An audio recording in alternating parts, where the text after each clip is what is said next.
সুপ্রভাত, alternate study YouTube চ্যানেলে সবাইকে স্বাগত। আমি অনির্বাণ এবং আজ আমরা আলোচনা করব 29শে জুন 2021-এর গুরুত্বপূর্ণ কারেন্ট অ্যাফেয়ার্স এবং তার রিলেটেড জিকে। প্রথম কোশ্চেনটা বলছে, which organization has approved USD অর্থাৎ American dollar 125 million support program for Kerala. অর্থাৎ কোন অর্গানাইজেশন তারা 125 মিলিয়ন ডলারের সাপোর্ট অর্থাৎ ফাইন্যান্সিয়াল অ্যাসিস্ট্যান্স দিচ্ছে কেরালাকে 125 মিলিয়ন ডলারের। তো এটার উত্তর হবে option A, world bank. World bank কেরালাকে 125 মিলিয়ন ডলারের ফাইন্যান্সিয়াল অ্যাসিস্ট্যান্স বা আর্থিক সহায়তা করছে কেরালাকে রিবিল্ড করার জন্য। কেরালার ন্যাচারাল ডিজাস্টারে কেরালার যে ক্ষতি হয়েছিল সেই সমস্তকে পুনর্গঠনের জন্য ওয়ার্ল্ড ব্যাংক হেল্প করছে 125 মিলিয়ন ডলার দিয়ে। ওয়ার্ল্ড ব্যাংকের প্রতিষ্ঠা হয়েছিল 1944-এ। এর হেডকোয়ার্টার ওয়াশিংটন ডিসি।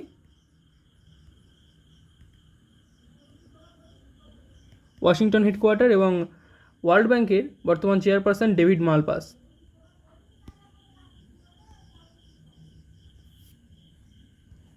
এছাড়া আইএমএফেরও হেডকোয়ার্টার ওয়াশিংটন ডিসি, এআইআইবির হেডকোয়ার্টার বেইজিং চীনে এবং এডিবি ফিলিপিন্সের ম্যানিলাতে হেডকোয়ার্টার। এডিবির বর্তমান চেয়ারপারসন মাসাতসুগো আসাকাওয়া, এআইআইবি এটার বর্তমান চেয়ারপারসন জিন লিকান এবং আইএমএফ এর বর্তমান chairperson Kristalina Georgieva. Next question, which UT has launched মুখ্যমন্ত্রী কোভিড-19 পরিবার আর্থিক সহায়তা যোজনা অর্থাৎ চিফ মিনিস্টার্স কোভিড-19 ফ্যামিলি ফাইন্যান্সিয়াল অ্যাসিস্ট্যান্স স্কিম।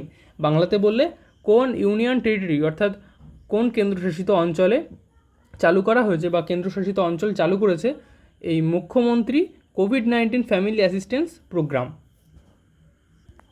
তো এই স্কিমের মূল উদ্দেশ্য কি? এই স্কিমে বলা হয়েছে যে এমন কোনো ফ্যামিলি যার পরিবারের মূল যে আয়কর্তা তিনি যদি কোভিড-19-এ মারা গিয়ে থাকেন তাহলে তাদের পরিবারকে 50,000 টাকা দিয়ে সহায়তা করবে ভারত নয়, সেই ইউনিয়ন টেরিটরির সরকার। তো এটার উত্তর হবে অপশান বি, দিল্লি।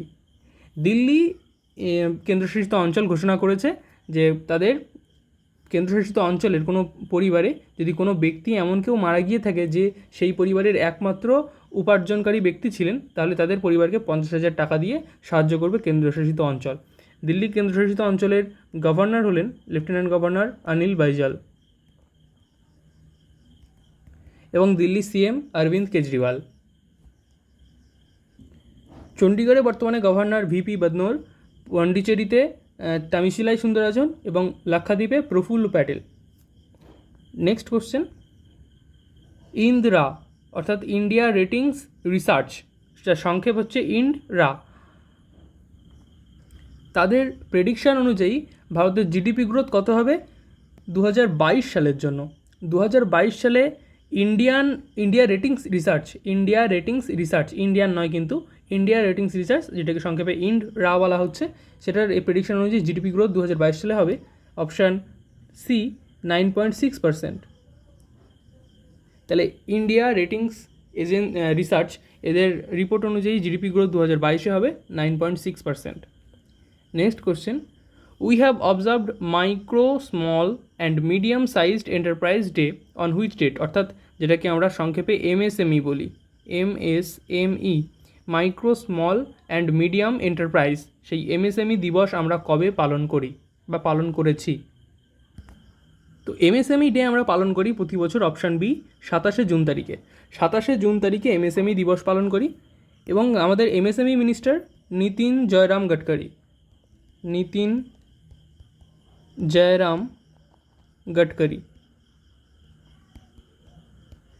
এবং নীতিন জয়রাম গডকরি ইনি কোন লোকসভা থেকে জিতেছিলেন? নাগপুর লোকসভা থেকে, নাগপুর কনস্টিটিউয়েন্সি। ইনি নাগপুর কনস্টিটিউয়েন্সি থেকে জিতেছিলেন নীতিন জয়রাম গডকরি, যিনি আমাদের এমএসএমই মিনিস্টার। এবং এমএসএমইর পুরো কথা micro small and medium sized enterprise. Next question, who represented India in global investor round table by US India strategic partner forum. তাহলে এই যে ইউএস ইন্ডিয়া অর্থাৎ আমেরিকা এবং ইন্ডিয়ার স্ট্র্যাটেজিক পার্টনার ফোরাম, এই strategic partner forum of US and India এদের দ্বারা গঠিত যে গ্লোবাল ইনভেস্টর রাউন্ড টেবিল, এই বৈঠকে ভারতকে প্রতিনিধিত্ব করেছে কে, ভারতকে রিপ্রেজেন্ট করেছে কে? তো বুঝতেই পারছো অনেকে যে এখানে বলছে কিন্তু global investor round table, invest আসছেই মানে এখানে কিন্তু ফাইন্যান্স রিলেটেড, এবং এটাকে প্রতিনিধিত্ব করেছে ফাইন্যান্স মিনিস্টার অর্থাৎ নির্মলা সীতারামন। এটা 2021-এর জন্য। তো 2021-এর ইউএস ইন্ডিয়া স্ট্র্যাটেজিক পার্টনার ফোরামের এই যে গ্লোবাল ইনভেস্টর রাউন্ড টেবিল, এই গ্লোবাল ইনভেস্টর রাউন্ড টেবিল বৈঠকে ভারতের হয়ে প্রতিনিধিত্ব করেছে নির্মলা সীতারামন, আমাদের finance minister. Next question, who has been appointed as an acting central vigilance commissioner of India? অর্থাৎ সোজা কথায় বললে বর্তমানে নতুন সেন্ট্রাল ভিজিলেন্স কমিশনার কে নিযুক্ত হয়েছেন? তো সেন্ট্রাল ভিজিলেন্স কমিশনারের পদে নিযুক্ত হয়েছেন সম্প্রতি Suresh N Patel. And by the way ইনি কিন্তু অ্যাক্টিং হিসেবে নিযুক্ত হয়েছেন, এবং অ্যাক্টিং কখন বলা হয়, অর্থাৎ প্রকৃত অর্থে কিন্তু ইনি এই পদে নিযুক্ত হয়েছেন, কিন্তু প্রকৃত অর্থে তিনি কিন্তু ভিজিলেন্স কমিশনার নন। তাকে ভিজিলেন্স কমিশনারের পদটা বর্তমানে খালি থাকায় তাকে ওই পদে কর্মরত অবস্থায় রাখা হয়েছে, সেজন্য অ্যাক্টিং বলা হচ্ছে কিন্তু, অর্থাৎ ওখানে তিনি ভিজিলেন্স কমিশনার পদে অ্যাক্টিং অবস্থাতে বর্তমানে রয়েছেন, উনি কিন্তু প্রকৃতপক্ষে ভিজিলেন্স কমিশনার হিসেবে ওখানে নিযুক্ত হননি। ভিজিলেন্স কমিশনার না থাকায় তাকে ওই পদে রাখা হয়েছে বর্তমানে, সুরেশ এন প্যাটেল। এবং ভারতের সেন্ট্রাল ভিজিলেন্স কমিশন এর প্রতিষ্ঠা হয়েছিল 1964-তে, 1964-এ ভিজিলেন্স কমিশন প্রতিষ্ঠিত হয়েছিল। Next question, Jharkhand state cricket association is to establish an international cricket stadium in which city? অর্থাৎ ঝাড়খণ্ডের যে স্টেট ক্রিকেট অ্যাসোসিয়েশন, ঝাড়খণ্ড রাজ্যের যে ক্রিকেট অ্যাসোসিয়েশন, সেটা একটা ইন্টারন্যাশনাল স্টেডিয়াম বানাতে যাচ্ছে ক্রিকেটের জন্য, ইন্টারন্যাশনাল ক্রিকেট স্টেডিয়াম। সেটা কোন শহরে বানাতে যাচ্ছে? তো এটার উত্তর হবে অপশান সি, বোকারো। বোকারো যেটা স্টিল প্ল্যান্টের জন্য বিখ্যাত, সেই বোকারোতেই ইন্টারন্যাশনাল ক্রিকেট স্টেডিয়াম বানাচ্ছে ঝাড়খণ্ড স্টেট। ঝাড়খণ্ডের বর্তমান সিএম হচ্ছেন হেমন্ত সোরেন, এবং ঝাড়খণ্ডের গভর্নর বেবি রানী মৌর্য, ঝাড়খণ্ডের গভর্নর দ্রৌপদী মুর্মু, ঝাড়খণ্ডের গভর্নর দ্রৌপদী মুর্মু এবং CM Hemant Soren. According to Bank for International Settlements, যেটাকে আমরা বিস বলা হয়, ব্যাংক ফর ইন্টারন্যাশনাল সেটেলমেন্ট, সংক্ষেপে এটাকে বলা হয় বিস, BIS, কিন্তু এর সংক্ষেপে বলা হয়। এটা অবশ্যই মনে রাখবে যে বিসের ফুল ফর্ম হচ্ছে ব্যাংক ফর ইন্টারন্যাশনাল সেটেলমেন্ট। এখানে ইন্টারন্যাশনাল যে সমস্ত অর্থনৈতিক ব্যাপার স্যাপার বিভিন্ন দেশের মধ্যে, সেগুলোকে সেটেলমেন্ট করা হয়। বিভিন্ন দেশের মধ্যে বা বিভিন্ন দুই দেশের যদি কোনো বড় বড় কোম্পানি থাকে, তাদের মধ্যে যদি কোনো ইকোনমিক ডিসপিউট থাকে, অর্থনৈতিক কোনো দ্বন্দ্ব তৈরি হয়, সেগুলোকে সেটেলমেন্ট করে এই ব্যাংক ফর ইন্টারন্যাশনাল সেটেলমেন্ট। দুই দেশের মধ্যে বা কোনো দুই দেশের কোম্পানির মধ্যে যে সমস্ত বড় বড় আর্থিক কোনো সমস্যার সৃষ্টি হয়, সেগুলোকে সেটেলমেন্ট করা হয় এই ব্যাংক ফর ইন্টারন্যাশনাল সেটেলমেন্ট এখানে। তো এখানে what is India's bank credit to GDP ratio growth percentage in 2020? তো এটার মানে আগে বোঝো যে এটার মানে কি। India's bank credit to GDP growth percentage মানে ভারতের যে টোটাল জিডিপি গ্রোথ, তাতে ভারতের ব্যাংকগুলো, সমস্ত ব্যাংকগুলোর মিলিয়ে তাদের ক্রেডিট কতটা, অর্থাৎ ভারতের টোটাল যে জিডিপি গ্রোথ হয়েছে তার কত পার্সেন্ট গ্রোথ এর জন্য ভারতের ব্যাংকগুলো দায়ী। তো এটার উত্তর হবে অপশান এ, 56%। আরও একবার বলছি যে ব্যাংক ফর ইন্টারন্যাশনাল সেটেলমেন্টস এদের রিপোর্ট অনুযায়ী ভারতের ব্যাংকগুলোর ক্রেডিট কতটা কোনটার পিছনে, ভারতের জিডিপি গ্রোথের পিছনে। তো ভারতের টোটাল জিডিপির 56% দিয়েছে ভারতের ব্যাংকগুলো, all the banks of India. তাহলে ভারতের সমস্ত ব্যাংক মিলে ভারতের টোটাল জিডিপির 56% ডোনেট করেছে, বা 56% ক্রেডিট ভারতের ব্যাংকগুলোকে যায় টোটাল জিডিপির। তো 56% যোগদান দিয়েছে ভারতের ব্যাংকগুলো ভারতের টোটাল জিডিপিটাকে টোটাল জিডিপির যা গ্রোথ হয়েছে তাতে 56% হেল্প করেছে।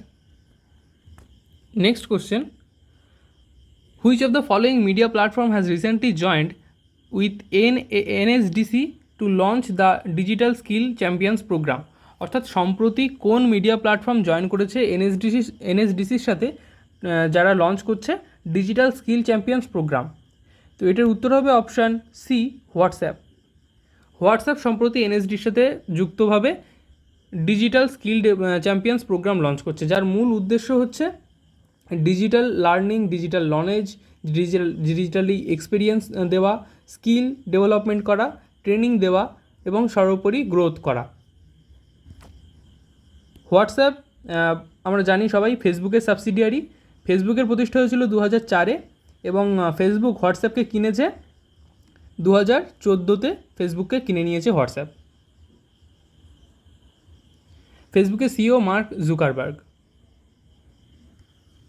এছাড়াও জেনে নিতে হবে আমাদের যে এনএসডিসি কি। এনএসডিসির পুরো কথা হচ্ছে ন্যাশনাল স্কিল ডেভেলপমেন্ট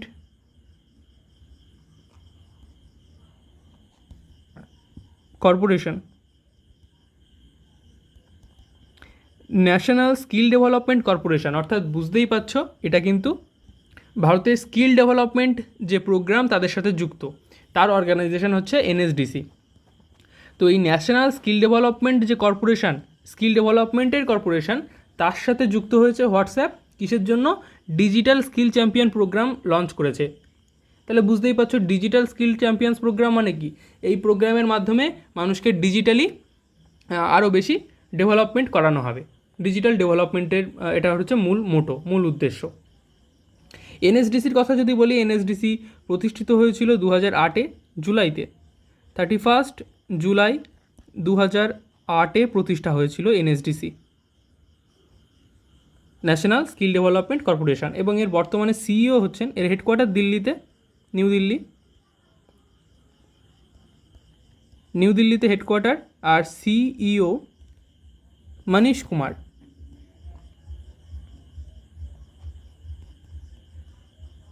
এটা কিন্তু খুবই ইম্পর্টেন্ট, ভীষণ ইম্পর্টেন্ট কিন্তু এই সিইওটা। এনএসডিসি, ন্যাশনাল স্কিল ডেভেলপমেন্ট কর্পোরেশনের সিইও মনীশ কুমার।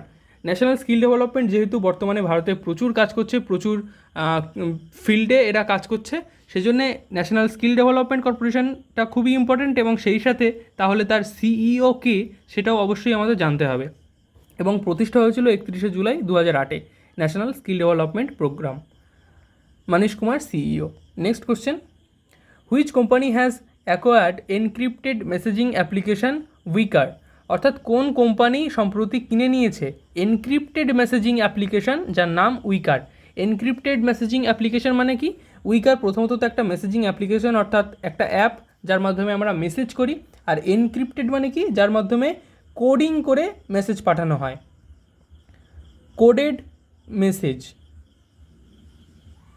অর্থাৎ সেই মেসেজটাকে যে পাঠাচ্ছে, সে মেসেজটা লেখার পরে সেটা যখন সেন্ড হচ্ছে সেটা কোডিং করে পাঠানো হচ্ছে, যার কাছে যাচ্ছে সেও আবার সেই মেসেজটাকে কিন্তু কোডিং হিসেবে পাচ্ছে, পরে ডিকোড করে নিয়ে সেই মেসেজটাকে সে পড়তে পারবে।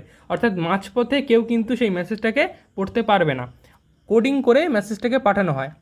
আমাদের হোয়াটসঅ্যাপের মেসেজও কিন্তু কোডিং করে পাঠানো হয়, এন্ড টু এন্ড এনক্রিপশন থাকে, এনক্রিপ্টেড করা হয়। অর্থাৎ একজন পাঠাচ্ছে আর একজন সেই মেসেজটা পাচ্ছে, এই দুজন ছাড়া এই দুজনই একমাত্র ডিকোড করতে পারবে, মাঝখানে যারা আছে তারা কেউ ডিকোড করতে পারবে না, অর্থাৎ সেই মেসেজটা পড়তে পারবে না। এটাকেই বলা হয় এনক্রিপশন করা, অর্থাৎ কোডিং করে পাঠানো।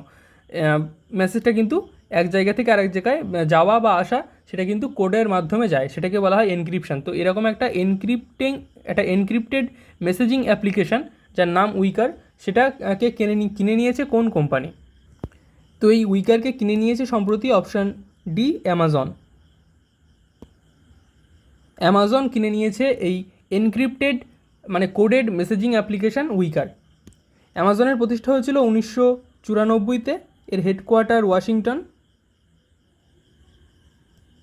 এবং এর বর্তমানে এর ফাউন্ডার হচ্ছেন জেফ বেজোস এবং বর্তমান চেয়ারপারসনও জেফ বেজোস, এবং সম্প্রতি জেফ বেজোস স্টেপ ডাউন করলে অ্যান্ডি জেসি চেয়ারপারসন হবে। গুগলের সিইও সুন্দর পিচাই, মাইক্রোসফটের সিইও সত্য নাডেলা এবং বর্তমানে কিন্তু মাইক্রোসফটের চেয়ারম্যান পদেও নিযুক্ত হয়েছেন সত্য নাডেলা, এবং স্পেস এক্সের সিইও ইলন মাস্ক। মাইক্রোসফটটা খুবই ইম্পর্টেন্ট, কারণ মাইক্রোসফট সম্প্রতি উইন্ডোজ 11 লঞ্চ করেছে, এবং আরও একটা কারণে ইম্পর্টেন্ট, কারণ তোমাদেরকে বললাম যে মাইক্রোসফটে সত্য নাডেলা আদিতুন সিইওর পদে ছিল এবং এখন তিনি চেয়ারম্যান পদেও নিযুক্ত হয়েছেন, অর্থাৎ সিইও প্লাস চেয়ারম্যান পদে নিযুক্ত হয়েছেন Satya Nadella. Recently Zen garden and kaizen academy has been inaugurated in which city? তাহলে সম্প্রতি Zen garden and kaizen academy উদ্বোধন করা হয়েছে কোন শহরে? তো এই জেন গার্ডেন আর কাইজেন একাডেমি কি? জেন গার্ডেন আর কাইজেন একাডেমি এরা মূলত জাপানিজ আর্ট এবং জাপানিজ কালচারের প্রমোট করার দুটো সংস্থা। এখানে জাপানিজ আর্ট এবং জাপানিজ কালচারকে প্রমোট করা হবে। জাপানিজ আর্ট এবং Japanese culture, Japanese art and culture. তাহলে বুঝতেই পারছো ভারতে জাপানিজ যে সংস্কৃতি, যে শিল্পকলা এবং জাপানের সংস্কৃতিকে ভারতে প্রমোট করারই মূল উদ্দেশ্য হচ্ছে এই জেন গার্ডেন কাইজেন একাডেমির উদ্বোধন করা, ভারতের সাথে জাপানের সম্পর্ককে আরও ভালো করার জন্য। তো এটার উদ্বোধন করা হয়েছে, আমাদের প্রশ্নটা ছিল কোন শহরে, ইন হুইচ সিটি এটাকে উদ্বোধন করা হয়েছে। তো এটার উদ্বোধন করা হয়েছে আহমেদাবাদে, এবং উদ্বোধন করেছেন কে? By Narendra Modi, PM Narendra Modi. তো নরেন্দ্র মোদী এই জেন গার্ডেন এবং কাইজেন একাডেমি আহমেদাবাদ শহরে উদ্বোধন করেছেন, যেটা জাপানিজ আর্ট এবং কালচারের প্রমোট করার জন্য উদ্বোধন করা হয়েছে বা তৈরি করা হয়েছে। Who has inaugurated international education e conference 2021? অর্থাৎ কে সম্প্রতি ইন্টারন্যাশনাল এডুকেশন ই কনফারেন্স যেটা 2021 সেটা উদ্বোধন করেছেন? আন্তর্জাতিক এডুকেশন ই কনফারেন্স, অর্থাৎ বুঝতেই পারছো এখন কোভিড প্যান্ডেমিকের জন্য এমনিতেই সব কিছু অনলাইনে হচ্ছে, ই কনফারেন্স বলতে কিন্তু এটা অনলাইন হয়েছে। অর্থাৎ এই কনফারেন্সটা কিন্তু সম্প্রতি যেটা হয়েছে, এই এডুকেশন কনফারেন্স, সেটা অনলাইনে হয়েছে এবং এটা একটা ইন্টারন্যাশনাল কনফারেন্স এডুকেশনের উপরে। তো এটার উদ্বোধন করেছেন অপশান ডি, অন্ধ্রপ্রদেশের governor Biswabhusan Harichandan. Governor of Andhra, তাহলে অন্ধ্রপ্রদেশের গভর্নর বিশ্বভূষণ হরিচন্দ্রন তিনি উদ্বোধন করেছেন ইন্টারন্যাশনাল এডুকেশন ই কনফারেন্স, অর্থাৎ আন্তর্জাতিক এডুকেশনের যে কনফারেন্স সেটা অনলাইনে উদ্বোধন করেছেন। এবং 2021 জন্য এর থিম কি? 2021 থিমটা হলো holistic education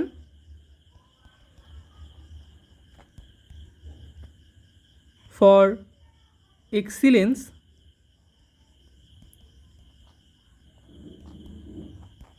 in life. Holistic education for excellence in life, holistic মানে সামগ্রিক, তো সামগ্রিক শিক্ষা for education in excellence in life, জীবনে চমৎকার কোনো কিছু হওয়ার জন্য সামগ্রিক শিক্ষা দরকার, গোটা পুরোপুরিভাবে একটা শিক্ষা দরকার, সামগ্রিক শিক্ষা। তো holistic education for excellence in life মানেটাও বলে দিলাম যাতে তোমাদের সহজে মনে থাকে। তো সেটা হচ্ছে 2021 ইন্টারন্যাশনাল এডুকেশন ই কনফারেন্সের theme. Next question, which state government has announced 3 crore as cash prize for gold medallist in Tokyo Olympics? খুবই ভালো কোশ্চেন। অর্থাৎ কোন স্টেট গভর্নমেন্ট অ্যানাউন্স করেছে, ঘোষণা করেছে যে 3 কোটি টাকার ক্যাশ প্রাইজ দেবে কাকে? Gold medallist in Tokyo Olympics, অর্থাৎ টোকিও অলিম্পিক্সে যারা গোল্ড মেডেল জিতবে, অর্থাৎ টোকিও অলিম্পিকে যারা ফার্স্ট হবে তাদের সবাইকে 3 কোটি টাকার ক্যাশ প্রাইজ দেবে কোন স্টেট গভর্নমেন্ট? তো এটা করেছে অপশান সি, তামিলনাড়ু। তামিলনাড়ুতে বর্তমানে এম.কে. স্ট্যালিনের গভর্নমেন্ট, সিএম এম.কে. স্ট্যালিন। তো এম.কে. স্ট্যালিনের সরকার ঘোষণা করেছে যে বর্তমানে ভারত থেকে যে 23শে জুলাইয়ের টোকিও অলিম্পিক্স, সেই টোকিও অলিম্পিক্সে যারা সোনা জিতবে, স্বর্ণপদক জিতবে, অর্থাৎ যারা ফার্স্ট হবে টোকিও অলিম্পিক্সে যে কোনো বিভাগে, তাদের সবাইকে 3 কোটি টাকার ক্যাশ প্রাইজ দেবে। এবং শুধু এইটুকুই ঘোষণা করেনি, আরও জানিয়েছে যে ফার্স্ট হবে সে তো যে ফার্স্ট হবে মানে যে গোল্ড মেডালিস্ট হবে,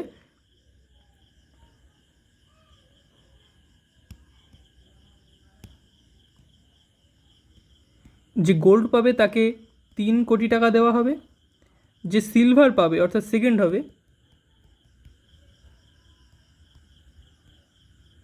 তাকে 2 কোটি টাকা দেওয়া হবে, এবং যে থার্ড হবে অর্থাৎ ব্রোঞ্জ মেডেল পাবে তাকে 1 কোটি টাকা দেওয়া হবে। এরই সাথে সাথে তামিলনাড়ু থেকে টোকিও অলিম্পিক্সে অংশগ্রহণ করা 7জন ব্যক্তিকে তামিলনাড়ু সরকার 5 লাখ করে আর্থিক সহায়তা দিয়েছে এই খেলা চলাকালীন তাদের সুবিধার জন্য, তাদেরকে অ্যাসিস্ট করার জন্য। তো তামিলনাড়ু থেকে যে 7জন ব্যক্তি টোকিও অলিম্পিক্সে অংশগ্রহণ করছে তাদেরকে সবাইকে 5 লাখ টাকা করে আর্থিক সহায়তা করছে এম.কে. স্ট্যালিনের সরকার তামিলনাড়ুতে। এবং তামিলনাড়ুর গভর্নর হলেন বনওয়ারিলাল পুরোহিত।